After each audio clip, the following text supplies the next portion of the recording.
Well, hello there, and welcome back to my video.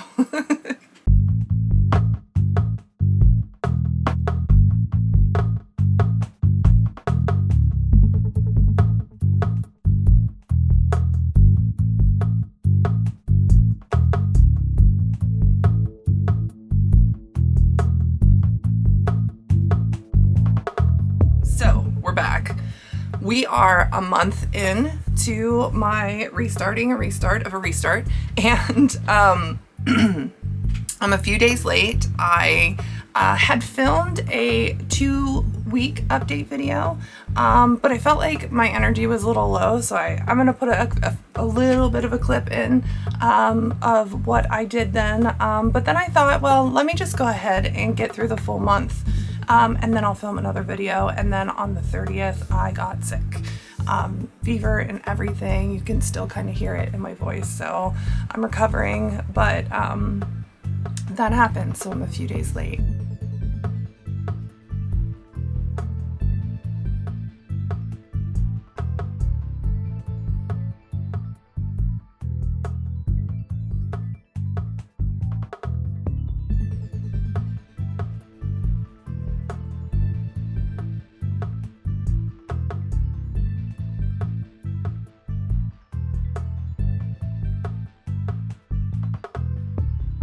But I'm ready for an update.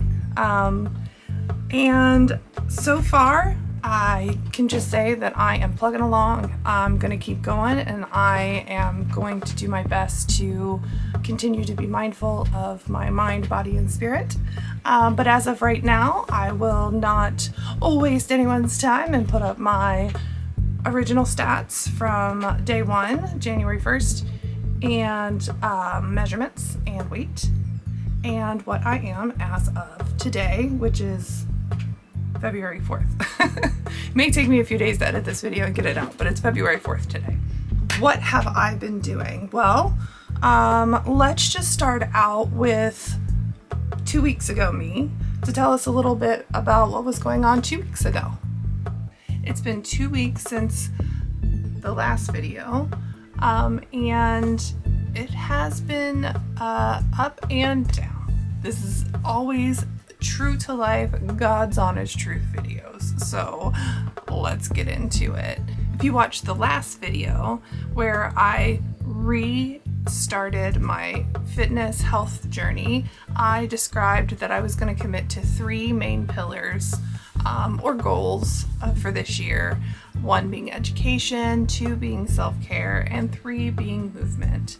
And I'd like to talk about each one of those during each of my videos, just to see if I've made any good progress or not on them.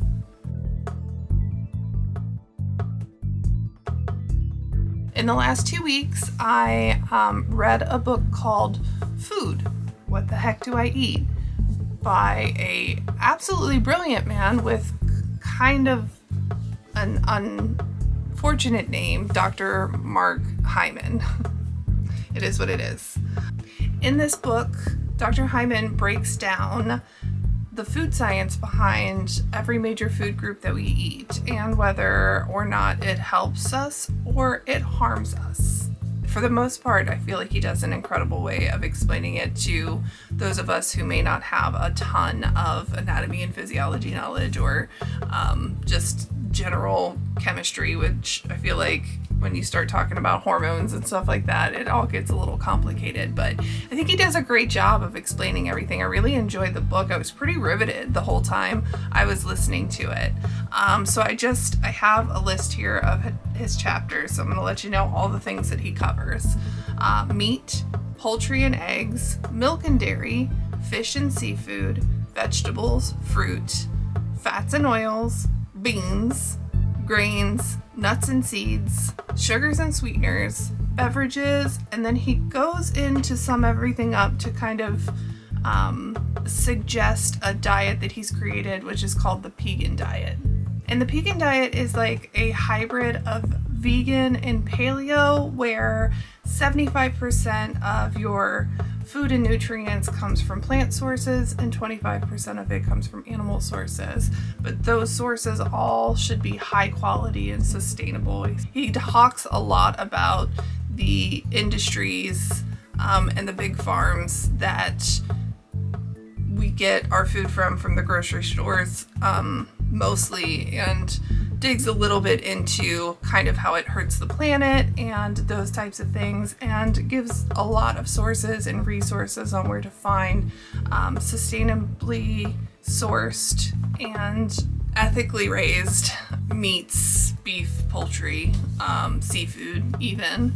I learned a lot in the seafood section that I didn't know prior, so it was very incredibly educational.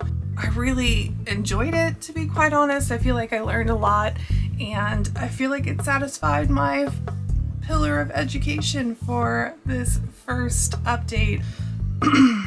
I do suggest it though if you want to learn a little bit more about the things that you put in your mouth. And it really is a great read, so I say go ahead and pick it up. I got it at the library. It was free, an audiobook through my library app, so you probably can find the same thing for yours, but I'll put a link down below anyway of where you can find this book.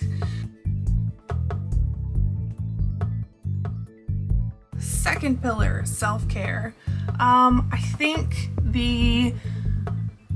this one's always a little hard, I think, for all of us on what you define as self-care and whether or not you allow yourself the permission to do it. Doing things that bring us joy solely, and not constantly taking care of everyone around us, but it's important to fill our cup as well. So these last 2 weeks I've spent a little bit more time doing videos.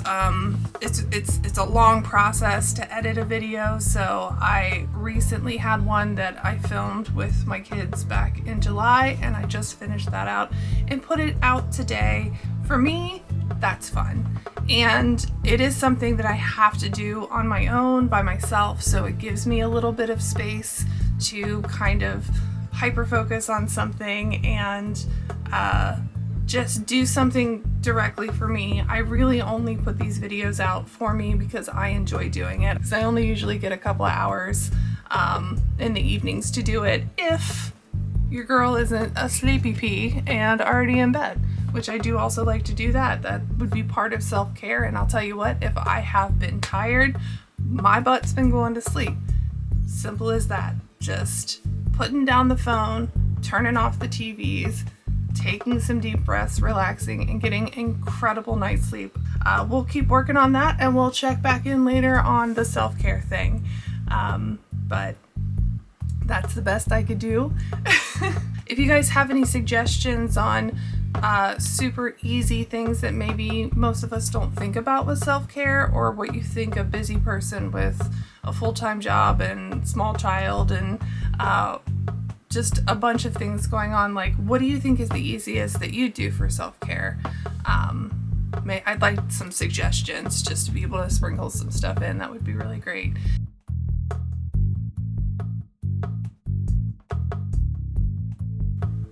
The third pillar was movement, and boy, I didn't do great. Took a 40-minute walk, and in the last 2 weeks, I think that's the only thing that I did that was really movement-wise. I started standing up at work and using my balance board.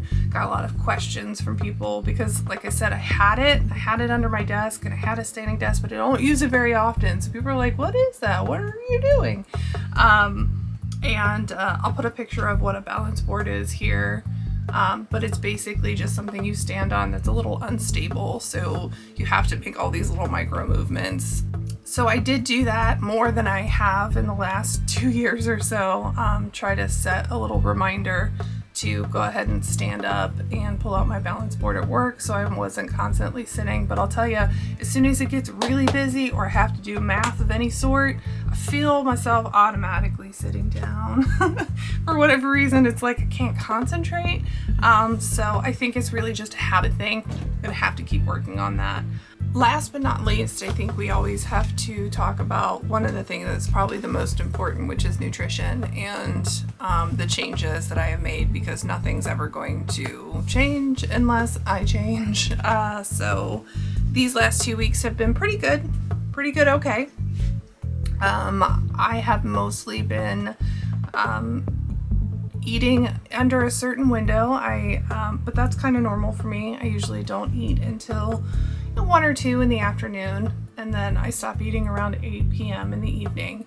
And that's been pretty standard. I had one day of fasting where I fasted for 36 hours. So I think it was from a Tuesday evening at 8 o'clock to a Thursday somewhere around 8 o'clock or so. I can't remember when I first had what I considered breaking my fast, which was having a cup of coffee with some heavy cream in it. It was 36 hours and it wasn't that big of a deal. I didn't hate any of it, to be quite honest. I felt great. I had lots of energy.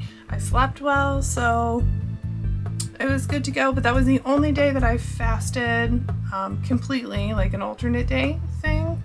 The rest of the time is what I guess you would consider intermittent fasting, just eating in a shortened window throughout the day, and did not eat very many carbs. I tried plant heavy with some meat. I think we had pork country ribs one night, and we had grass-fed burgers one night.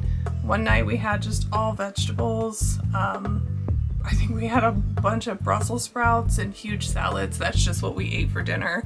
And it was delicious.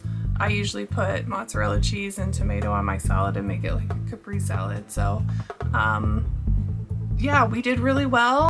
Also wanted to talk a little bit on, food being so expensive.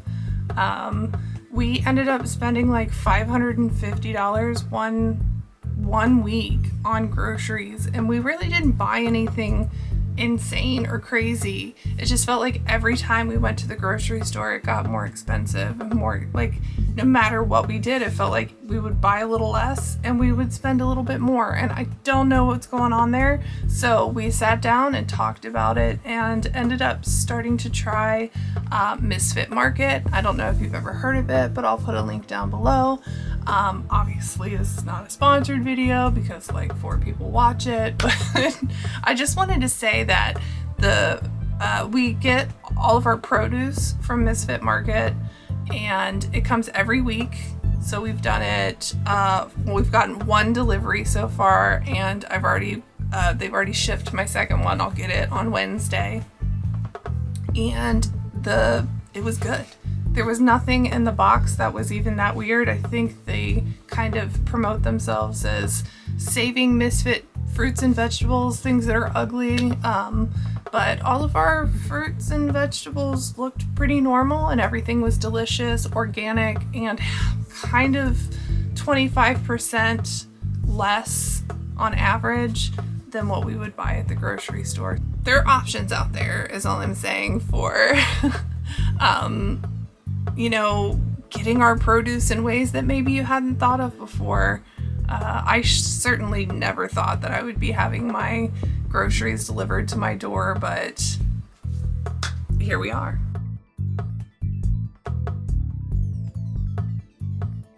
There was. Yeah, I talked about reading the book Food, What the Heck Should I Eat? And what I wanted to do was dive into that just a little bit more.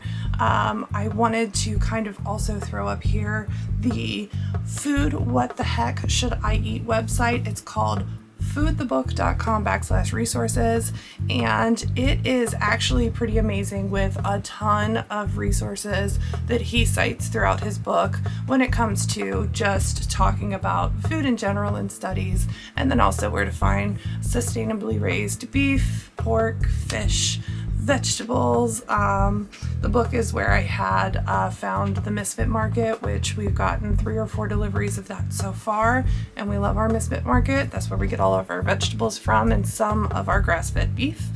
I started to reread the book again in the last 2 weeks just to kind of try to get some things to sink in. A lot of the stuff isn't a huge surprise. Sugar's bad, fat's good, and make sure that you're eating ethically and sustainably raised meat proteins if that's what you're doing. And then also kind of trying to dig in a little bit more to his Pegan diet, his paleo vegan diet, which sounds very sustainable to me. I said that I would talk about my 3 pillars education, which I just talked about that again. I didn't go out to educate myself on anything different in the last 2 weeks, just kind of dug a little bit more into that book. I think I might actually just purchase it to have a hard copy here to be able to refer back to it, because a lot of the science is pretty sound and strong.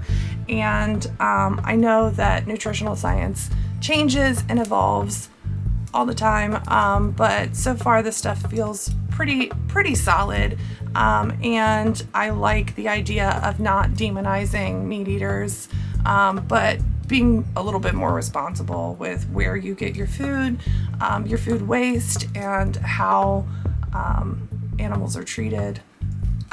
So the second pillar was, I guess, self-care. And I struggled a little bit with this, especially in the last 2 weeks. I feel like sometimes when I try to focus on myself too much, I go in the wrong direction. And it starts to feel like a little bit of selfishness, or maybe trying to think too much. And I tend to overthink things, and that's when the demon brain comes in and starts to tell me things about how I'm not good enough to get the things that I want, or I don't deserve to feel beautiful or fit or healthy. This weird, what I call a demon brain. I think we all know what I'm talking about. Be nice to know what you guys call yours. I have started to reach out to see if maybe my next month, my education can be more along the lines of seeing if I could find some self-help books that talk specifically to negative self-talk, and see what other people do, and see if there's any tips or tricks out there that I can reprogram my brain with, so I stop speaking so negatively about myself. But it's easier said than done. So let's see what we can do to educate ourselves on that. If you guys have any suggestions, if you have like a go-to or a touchstone that really helps, I'd love to hear it. I'm open to any suggestions. But in the end of the day, I just keep telling myself that even if I don't feel loved from the outside world, I love me, and I can always turn inside and know that the most important person that I need to care about is myself, and that I love me, and no one can love me as good as I love me. Right, Miley? Thirdly, movement. And movement, what I've been doing is I have been getting out my rowing machine and trying to spend about 30 minutes watching that 70s show and rowing. And then I have a bunch of resistance bands that after I get done rowing, I try to do a little circuit of squats. I'm not sure what they're called, the crab walks, where you go out and in and out and in. Assisted push-ups, where you put the resistance band across your chest to help me push up.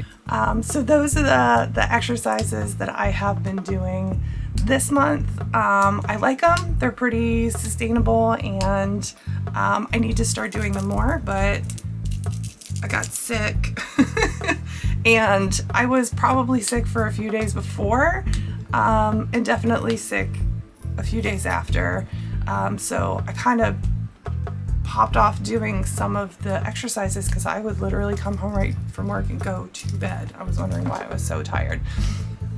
All in all, going back to the self-care, I did get all of my blood works done, and everything was looking good there. My cholesterol was a little high, but they said that total cholesterol was very good, so no cholesterol medicine. And I did my womanly duty and got my PAP and my very first mammogram ever. If you want to hear more about first time mammograms, I'd be happy to talk about that, but you gotta let me know. I'm not gonna talk about it if nobody wants to hear it. But I'm going in next Tuesday for some more imaging on my extremely dense breast tissue. So I make light of it, not to say that it doesn't terrify me, because it does. But I watched a bunch of videos online of other people going through the same thing, and it seems like it's pretty normal for a first timer to go back and have other images done, so there's things to compare it against in the future. That's where I will keep going. I will also make my dentist appointment and make sure that I do all of the adulty things that I am supposed to do. And keep up and up on the medical health side of myself. And it's been a long time coming because I haven't done anything regularly for probably about 6 or 7 years. So far, so good. We'll keep it going, and I'm not going to commit, I guess, to another 2 weeks. I think I'd rather just do it in another month and see where we're at. So if you want to join along in the conversation, I'm always happy to talk in the comments. I've got the link down below to the foodbook.com/resources if you want to check out all of the resources that they have there. And then maybe I'll also put a link down to Misfit Market, and also I think Imperfect Foods, because that's the first one I went to, but they didn't deliver to my area, so they suggested Misfits Markets. I'll put those down too if you just kind of want to take a look at them and see if it looks like something that you would like to get into to get more of those fruits and veggies into your life. And that's where we're at. So wish me luck. I love you guys so much, and I'll be rooting for you as well. So have an absolutely excellent day, and I'll see you in a month. Bye.